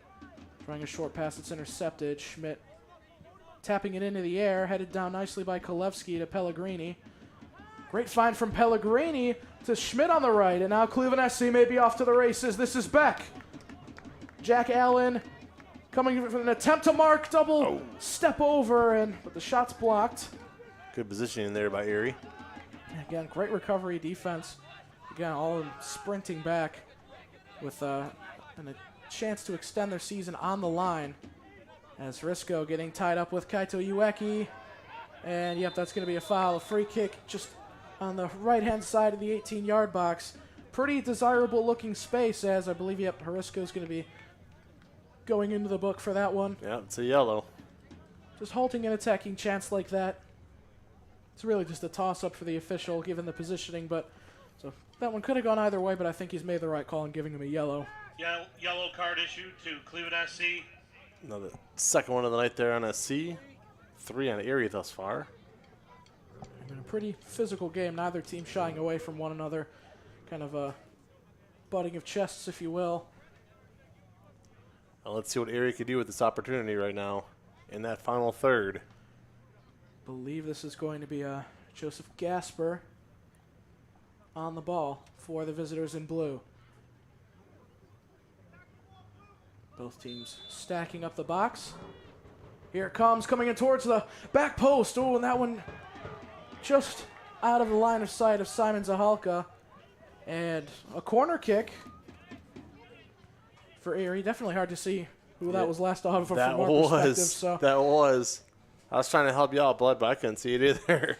Erie Commodores. All right, third of the night, though, for Erie. It's going to be Hartwell on this one. Another chance to bring this game level. Headed down by Chentra. What a shot! There it is. What a strike! Shota Tomaya bringing it level in dramatic fashion. Erie Commodores. Two absolute worldies tonight. My goodness. A vapor trail behind that one, and Erie have brought it all level 2-2 at George Finnie Stadium. Things just got interesting. Woo! Well, the opportunities for Erie tonight have not been many. They've been few and far between, but out of those 4 corner kicks, they've made them count. That is now the second goal to come off of one. They've done this tonight with unbelievable persistence. As John Lucas said, a banger of a kick there yet again. Set themselves up perfectly in position to score, finding the back of the net, and they got that done. What a situation there, too, because this was almost that they lulled Cleveland to sleep there for a second, but set it up, and we knew it was going to be dangerous once they got in that final third and had that opportunity to strike. Just like that, out of nowhere, following the Cleveland yellow card, a bad minute there for Cleveland. Now 2 apiece as they put in the equalizer. A strike simply cannot get more perfectly calculated than that. Shota Toyama. He's been a huge factor in a lot of attacking success for this Erie team, and he's really made it count with a goal to bring these two teams level. Erie not down yet, and Cleveland SC also not moving on to their next chapter of the season just yet, as Beck sends it across. Headed up into the air, Pereira trying to bring that one down, but Hartwell gets his boot there first. I was just looking down to see what time it was as the sun is trying to set. As you said, we've had some smoke in the crowd, or smoke in the sky the last couple nights, but you know, over the next 30 minutes or so, this climate's going to change. It's going to be a little bit more intense out there, and that was not a goal you wanted to give up. If you could get, like I've always told Cole, by the time the sun goes down, if you're in the lead, then you just have to play some defense. Yeah, Play the clock, but that's a timely goal. Pleasure to call 2 absolute worldies, Toyama and Schmidt, coming up big. Very similar spots, both in the placement in the back of the net as well as the circumstances. You know, just the ball deflected back out, and they made the best of their chances, but my goodness. And tasty-looking ball through. Katende, back cutting inside, just didn't have the spacing. As Hunt colliding with Beck. Adam Hunt. Hunt's definitely going to need a second here. Well, caught a little bit of the ball and caught a little bit of Beck's foot on that one, but a great job by Hunt to scoop that up before it became ultra dangerous. And now we are tied again, as we said, 2-2 in the 60th.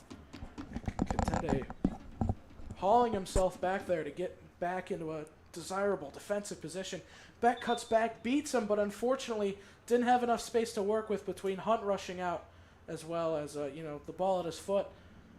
So overall, again, great recovery defense, especially from Katende. He's had a great night, besides that one slip-up, tripping up Pellegrini in the box. As a sub-off, I believe that's Zahalka stepping off for Erie. Still waiting to see the number. It's going to be number 21, Charlie Peterson, checking in for the Commodores. As Katende will play it, Peterson's first touch, a nice pass over to the right. Hartwell lofts the ball to the left-hand side over the head. Now solid build up here. Amaya's still on it. Excuse me, Toyama.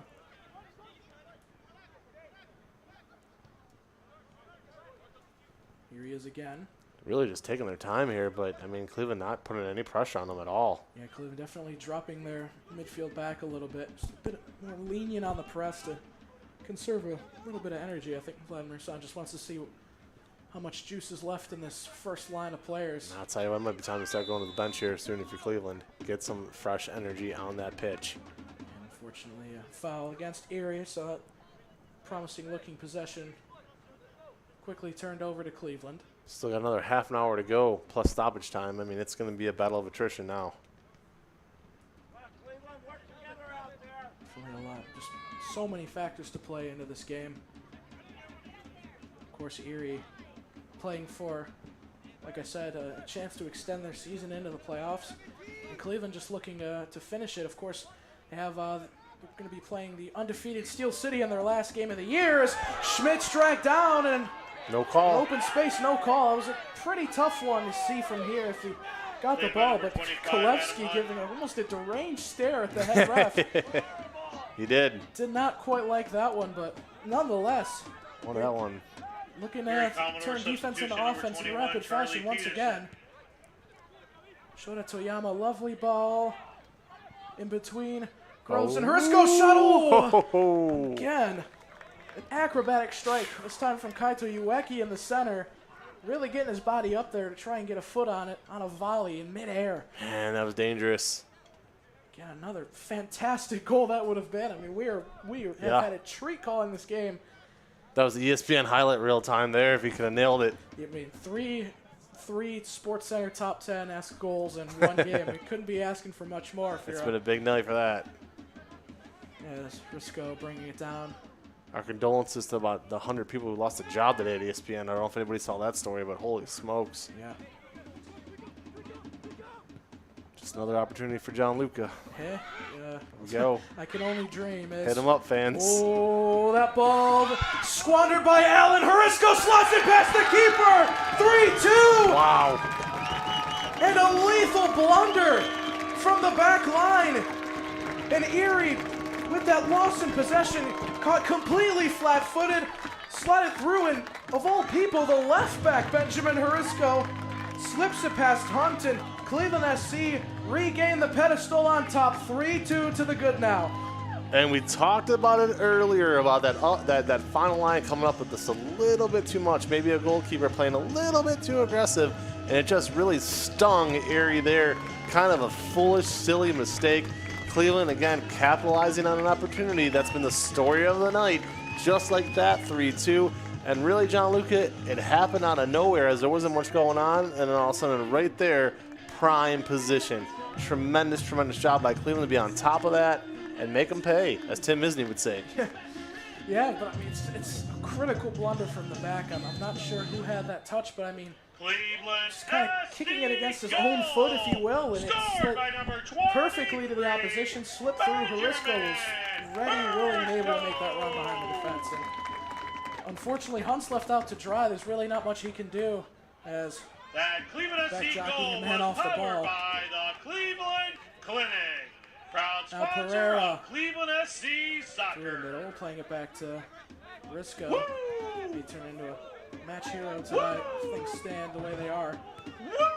A lot of goal fests for Cleveland SC and what was at the beginning of the season a pretty dormant offense. City Syndicate do. I mean, very much so. The last 3 games, and things getting a little chippy here. Schmidt getting in the face of, I believe that's Joe Gasper. do not want to lose control of this game now if you're the official. Little pushing and shoving there. And a yellow. And there's the yellow. Yep. Until I was zoned out for a second and a half there as to the action going on the field. Cleveland yellow And, card issued to number I 22, mean, Yannis based Schmidt. on the official's decision, it was clear that Schmidt instigated, so he's the sole man to go in the book there. But Yep. Not much to add to that. Other than he just got a little chippy and got caught.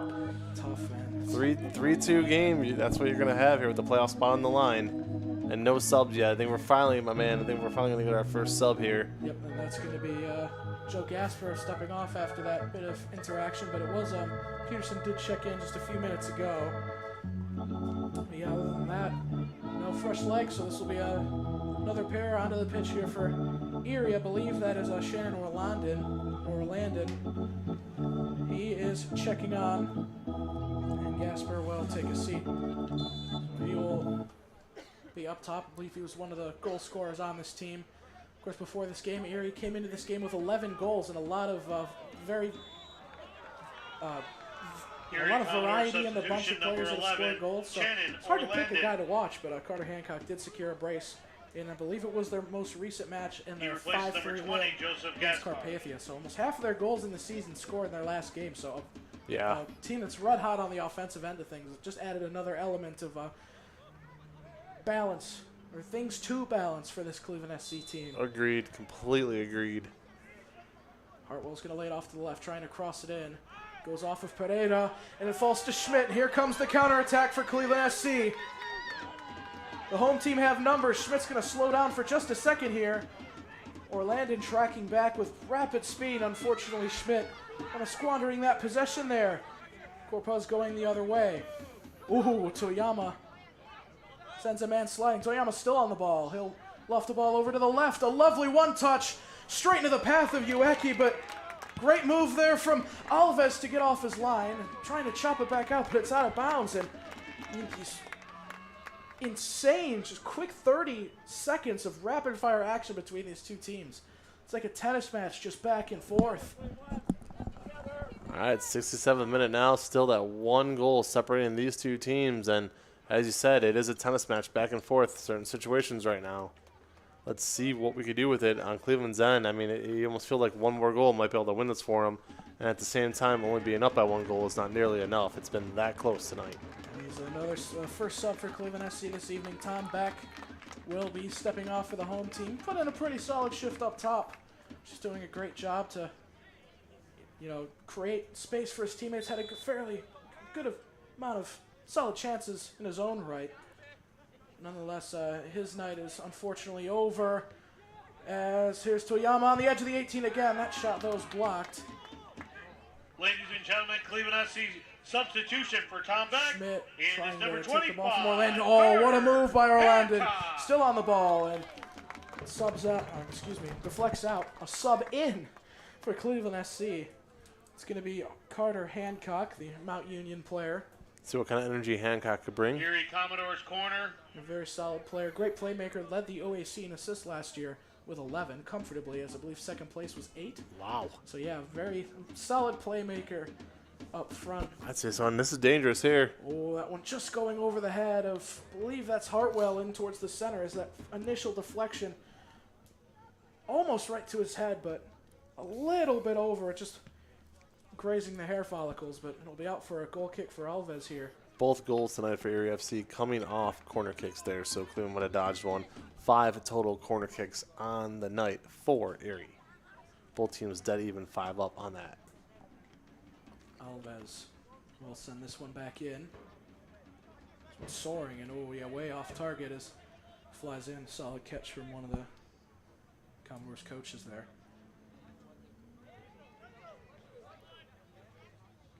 Thrown into Hartwell.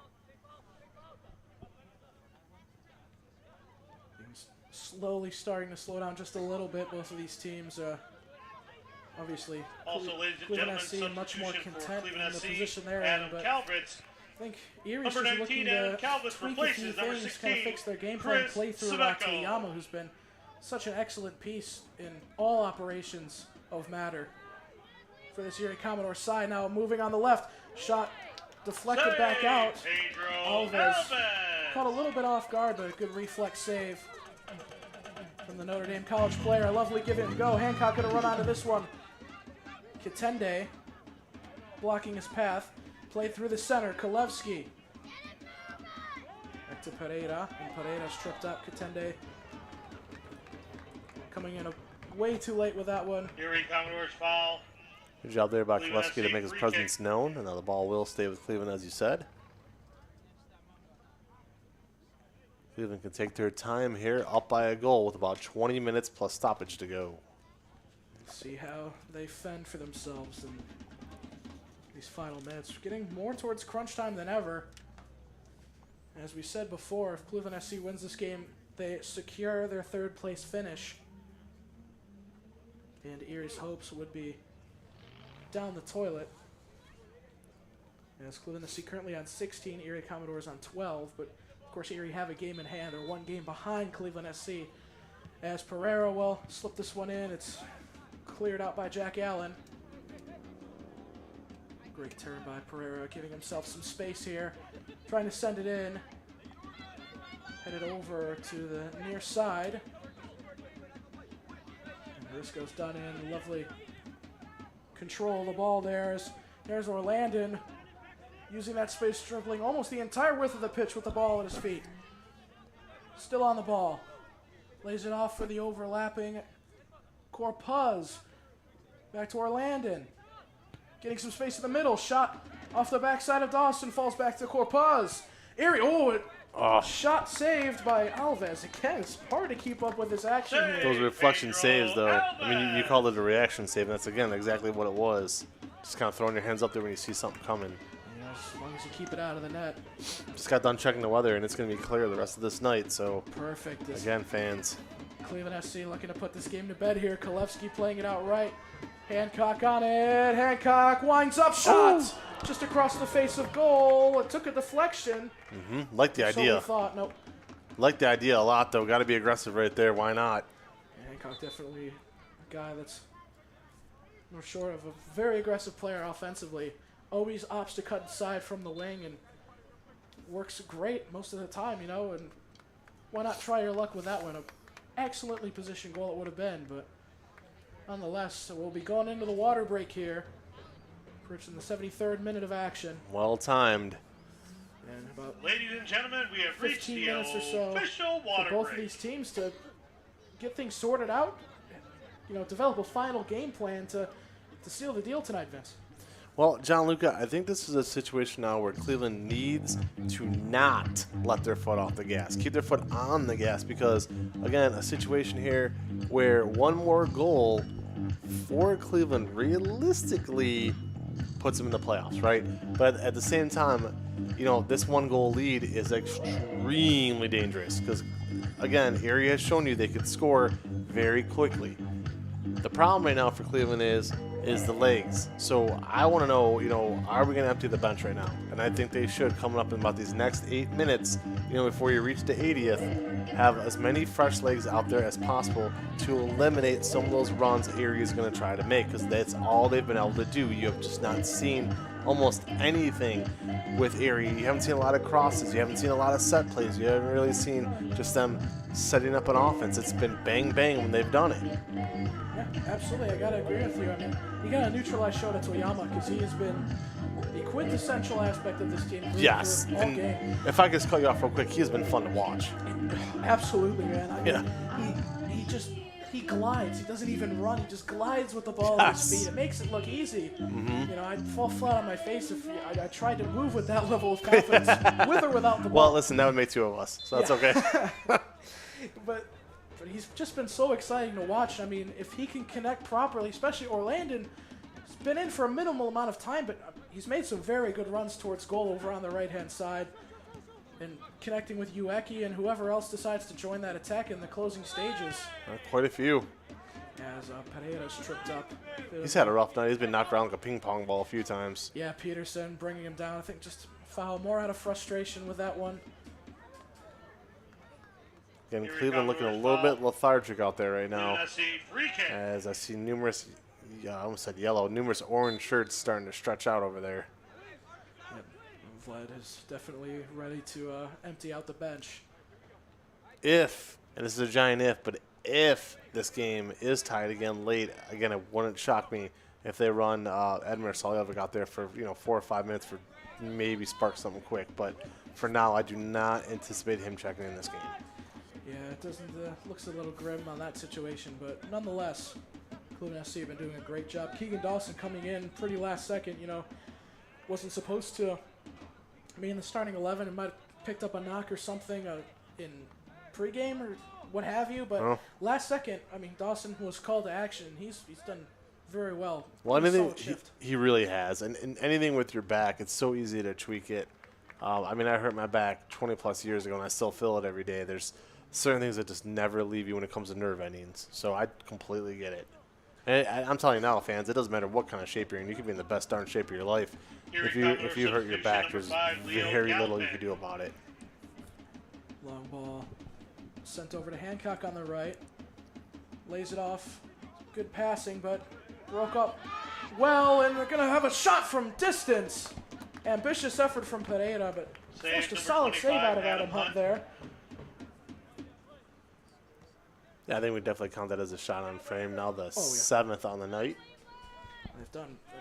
Cleveland SC has been really mastering the element of surprise tonight. It's a lot of shots have been coming out of nowhere, and heck, one of them turned into a goal. Giannis Schmidt's absolute missile at the top of the 18 in the first half is what brought this game even.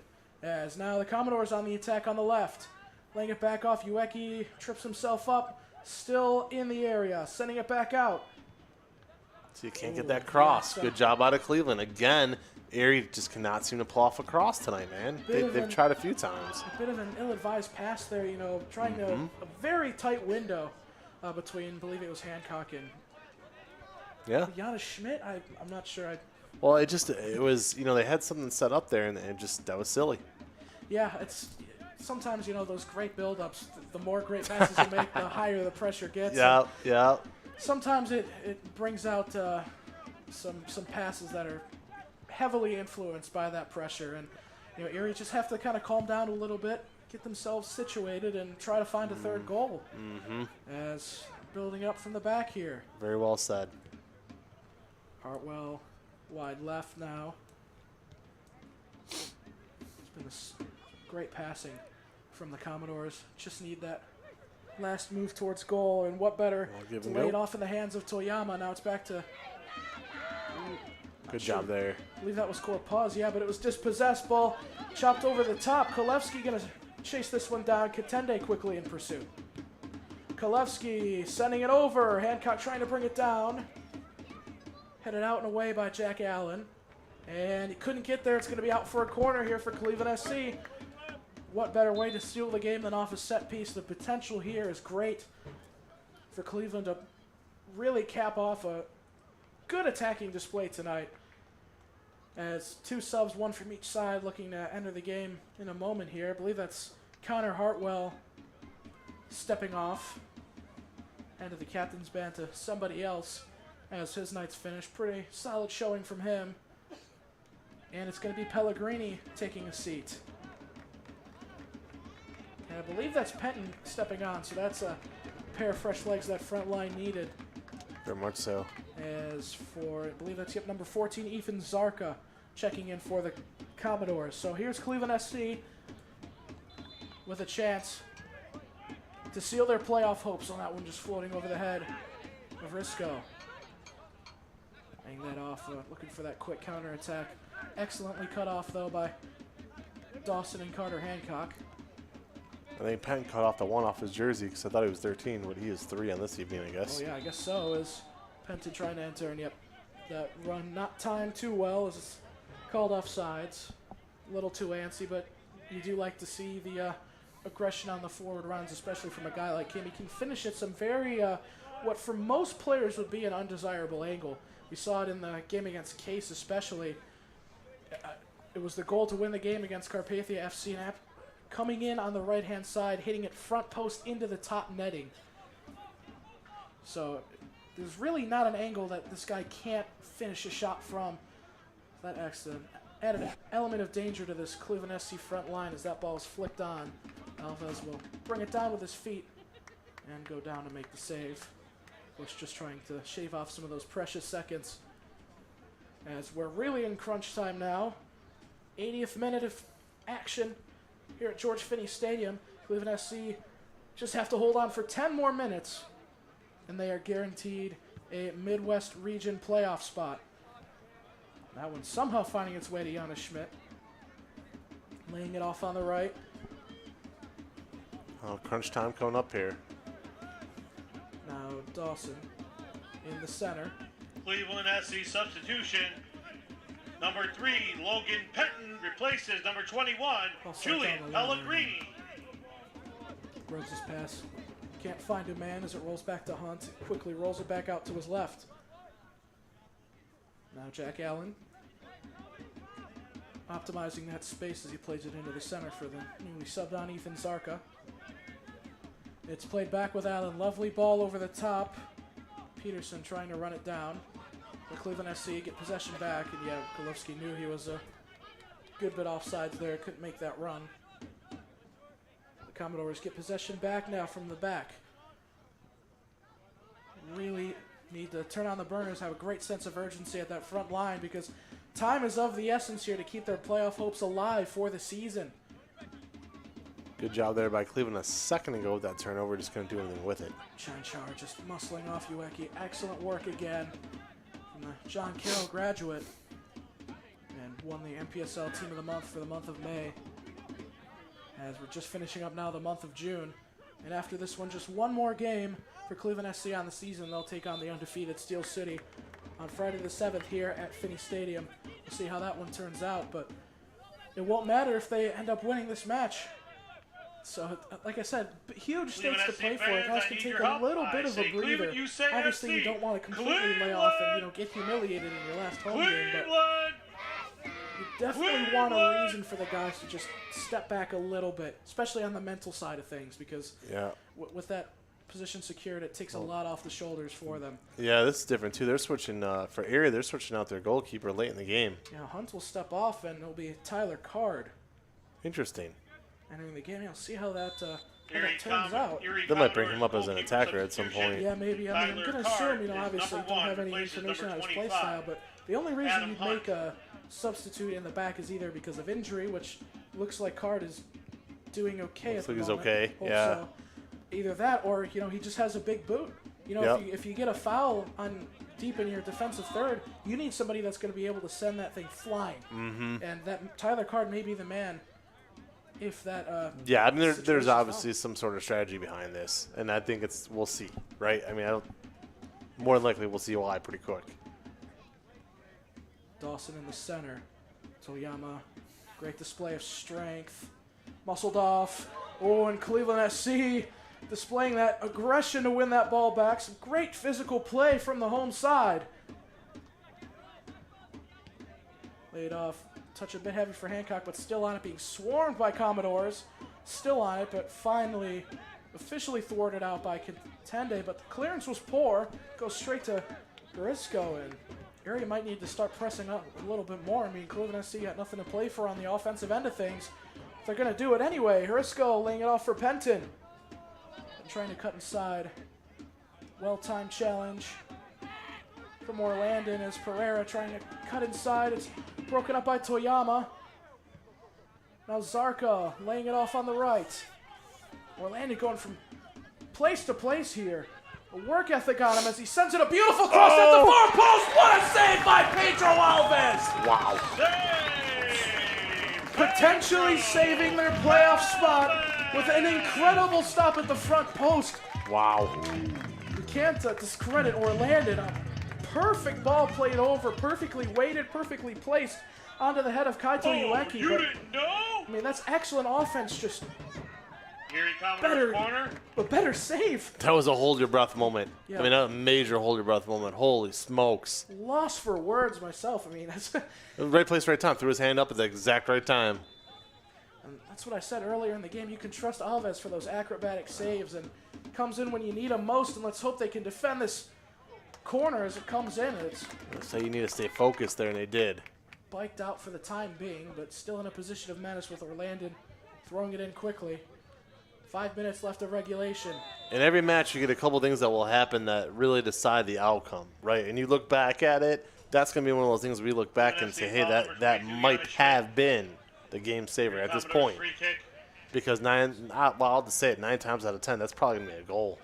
Yes, Gacchio draws the foul, who was subbed on and I guess hadn't noticed, but nonetheless, draws the foul. Schmidt not a smart foul there.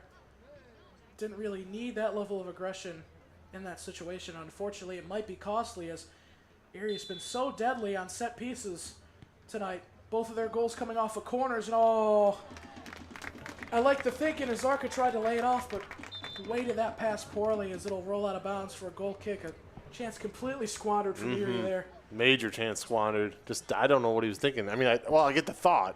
The execution was way off. Very unfortunate. As you know, those are the moments that might come back to bite you when you're reflecting on the game, you know, if you're Ethan Zarka. Oh, very much so. You need that excellence of execution. Just needs to, definitely still time to redeem himself, though. 4.5 minutes to go of regulation. And however much stoppage time, of course, with a water break here. And the goal's almost guaranteed about 3 or 4 minutes. As Chanchar is going to take this goal kick. As the sub off, Schmidt will take a seat. His night is finished. Interesting sub here.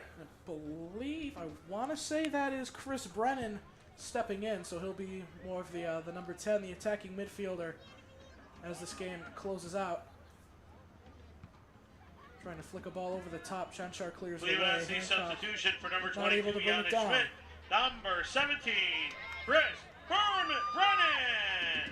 Rapid changes in possession. Now Zarka back on it. This is where it gets good, folks. Laid off or Landon. Back to Zarka. Groves doing a great job pressuring him out of bounds, but it'll be a corner here for the Commodores. Erie Commodores corner. Well, there's a chance when they play Still City next week.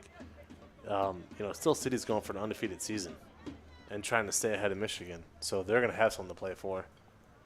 Yeah, like I said, Cleveland SC definitely can't just lay off the gas. It might get ugly if they do. I don't see that happening. Not in this sport. It isn't like a baseball game where you pitch your bullpen or something crazy, or actual football where you pull your starters. Here we go. Combs coming in over. Oh man! And from this angle, I couldn't tell if that one was traveling towards goal or not. But again, just pure chaos in the box. And Alves is down. That's not what you want to see because I don't believe Cleveland SC has another goalkeeper on the bench tonight. And a game this important, I mean, the only guy left on the bench, I believe, is Calvitz and Fote. You'd hate to finish a game.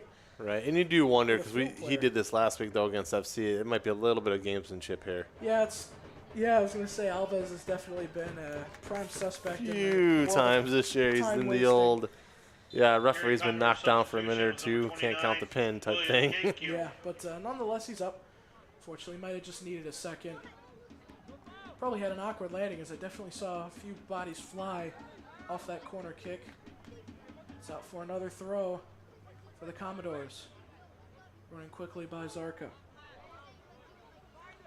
Excellent work there by Harisco, but Boys. great work to recover and a shot! What a save by Alves! Still in play! Pedro Alves again coming up huge! Holy smokes, I thought that was in. A cracking strike and right at the goal line. A save of dreams again from the Brazilian keeper. Choo. Cleveland SC foul. Slowly turning into the match Erie hero Commodores tonight. free kick. If it wasn't the first save that Wow. convinced you, it was surely the second. John Luke, I thought that was in. I really did. Makes two of us. I was about to say equalizer. I mean, wow. Still a chance, though, for the Commodores. We still have not seen the backup goalkeeper do anything yet, but now he's all the way up in midfield, so I don't know. I mean, there's clearly a reason why Erie inserted him. I think we might be seeing it here shortly. I want to be shocked he's coming all the way up. Sending this one in towards the back post, and a foul off the ball, or possibly It's on Erie. Tunde was offsides, but either way, Cleveland SC can breathe a huge sigh of relief. I mean, that's a moment you remember for the rest of your life if you're Pedro Alves. Both of the saves he's made tonight to keep Cleveland SC's clinched playoff spot warm and awaiting their presence in this postseason, as it's going to be out for a throw for, looks like Penton, or no, he's going to leave it for Ben Harisco. Cleveland taking their time to get to the ball here.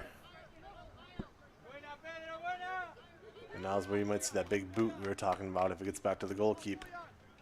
As he falls back now, laying it off to Pereira, trying to weave his way through a cornucopia of defenders. Now Brennan trying to get there, wins it from Corpaz, and oh! They're going to let it go. Here we go. All right. Call the foul, but He's still down. Gonna play it quickly. We are headed into Corpaz definitely stoppage time. got the worst of the The landing, official but time is kept on the Yeah, field that hurts. by yeah, the it looked like Brennan official. got the best of the ball. Anytime you take anything to the shin, it's going to sting.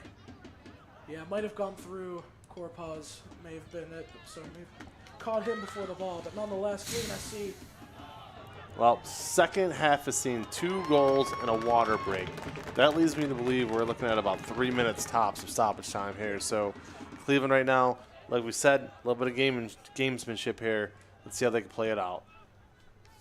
And just 3 more minutes, or at least estimated. That's our guess. Yeah, for this Cleveland SC side to finish on with a bang as Penn dragged down as Orlandon. Erie Not able Commodores to foul. slow himself down in SC time. free kick. Again, fans, we thank you for joining us tonight on this broadcast. Want to remind you, swing by KeonSports.com. That's KEE on sports.com if you want to watch it again. And really, I mean, if you want to look at anything sports related, swing on over KeonSports.com. A little Mick Foley cheap plug there for you. Yeah, of course, cheap hot. Yep. As Pereira will be stepping off after a solid shift. And Jack Fote will be coming on, so Calvitz remains the lone player. who's Cleveland subbed SC in substitution for on the number 8, bench. Marcus Pereira. Number 24, Jack Fote. As Brennan trying to loft one over the top to Kolevsky, but flying out of bounds rather quickly, and Card's going to set it down and play it quick from the back. Your Commodores have no time to waste now. Nope. No room for error, nothing. It's really now or never. Cleveland really needed either a win or a draw to get in, and they're going to get it. 'Cause at the very least, at the very worst, this would be a draw. So let's see how this plays out. Sending this one in towards the center. Flies over the head. Oof. Fell to Hancock. Jacob Hancock for a moment there. He can't get all of it. Penton finding Brennan. Brennan playing a ball. Look at the speed on Logan Penton. Zooming down the pitch. That's why he's out there. In towards the center. A nice one-touch layoff. Brennan. Back to Kolevsky. Corpuz getting involved just in the nick of time. It's Beautiful. tries to play it back. Not enough speed on Beautiful that one. give and go there. As that's Leo Galpin in the back, who again we didn't see enter the game. Got to be coming up on time here shortly. Lofting the ball over the top. Brought down by Gross, but it falls straight to the substitute Orlandon. Zarka making the run on the right. Great stick there. Cleveland SC just need to hold on. This may be the line in the sand for the Commodores. One final attempt. It's played through. Orlandon thwarted. Still up, cleared up into the air. Brought down by Katende. Galpin playing it in. Corpuz overlapping. His cross over and out of bounds. That might be all she wrote here in a few seconds. Could very well be it with this with the boot back into play from Alves. Official looking over.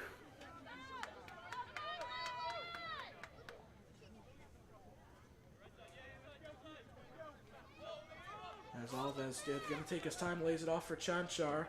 Official takes a look at his watch. Looks like things aren't over just yet.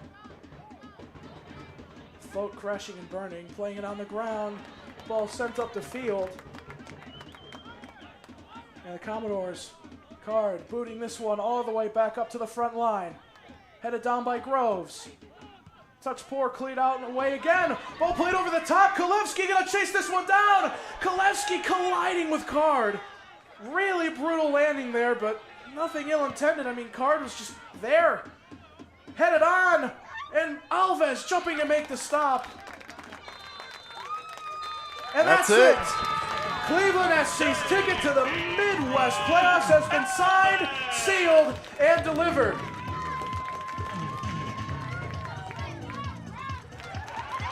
Vladimir Son just jumps on Kolevsky there, trying to steer clear of a fight. That's the way Looked like a fight was about to break out, and Vladimir Son into the loving arms of the North Macedonian Kolevsky. It takes a lot for me to shut up on a broadcast, but I just stopped and watched for a second. I was going to say, it was really hard to tell there, but you can't contain your excitement if you're the coaching staff. What a win with a game in hand. Cleveland SC are once again in the NPSL playoffs. Well, first of all, congratulations to you, Gianluca, on a phenomenal call. I enjoyed every second of this. Thank you. Oh, absolutely, man. You got a little bit of JR in you for sure.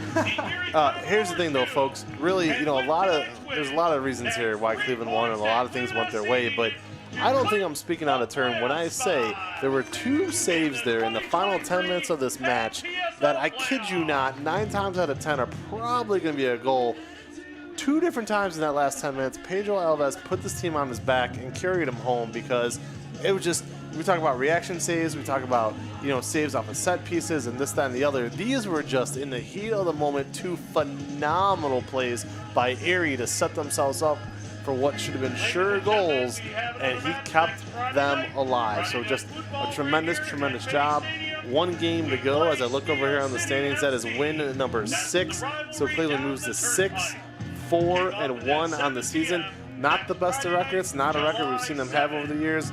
Kind of way down compared to previous years, but none of that matters right now, because it's divisional play, and they will now advance out of the Great Lakes Division to the playoffs as the 3rd seed to come out of here. Of course, just a big win for them. And I mean, like you said, Pedro Alves is my man of the match. If Vladimir Son was jumping into anybody's arms today, it maybe should have been Pedro's. But nonetheless, just a quick goodbye from me, folks. It will be Cole and Vince on the last game against Steel City. So I just wanted to thank you guys for giving me an opportunity. I want to thank you, Vince and Cole, for letting me come on and call games. It means a lot being able to get this exposure and get these connections. So sincere thank you to you and Cole, Vince. No problem at all. I feel not only did I meet a new broadcast partner, but I met a friend. And now you have, you sent me your phone number today, which means you might get an occasional random text about a wrestling angle that I don't agree with or really agree with. Hey, so I'm here. Vent all you want. It's been great to meet you this year. Got to meet your dad off air pregame. The opportunities, you have earned them. We expect to have you back next year with us. I can't do this forever. I got kids, man. Yeah, so they're gonna want to see Daddy one of these Friday nights. But all joking aside, this has been a blast. We're happy to have you. As far as Key on Sports goes, you have a home with us anytime you want. I would love for you to come cover high school football with us. I think you'd have a blast doing it. All that aside, though, closing out this night, I enjoy doing color. So for me, this was a lot of fun to kind of sit back, really just kind of ride your coattails and have a blast watching this game. So clearly you are always welcome back, and you never know. I mean, Cole might go on vacation this week and never come home. Who knows? Hope not. So that being said, the final night 3-2, and Gianluca, go ahead and take us home. Yeah. Of course, Cleveland SC, massive win. They will ticket their way into the playoffs, and their, undefeated streak of seasons entering the playoffs remains intact with a brilliant match tonight. 3-2 win for myself. Of course, like I said, this will be my last game with the team this season. I will be calling games for John Carroll University, more exclusively their men's soccer team. Sometimes I'll have women's soccer. I'll be at WJCU for some basketball and doing whatever else comes my way. So covering football for Keon Sports, whether he knows it or not. I'll talk him into it. Hey man, if I can get a car on campus, we'll see. But I will send you an Uber. Absolutely. But yeah, it's been a real pleasure, and Cleveland FC have earned their way into the playoffs this season. So for myself, John McKinney, Vince McKee alongside me, from everybody at the Cleveland FC family, we thank you so much for tuning in. Have a great night, and go Cleveland.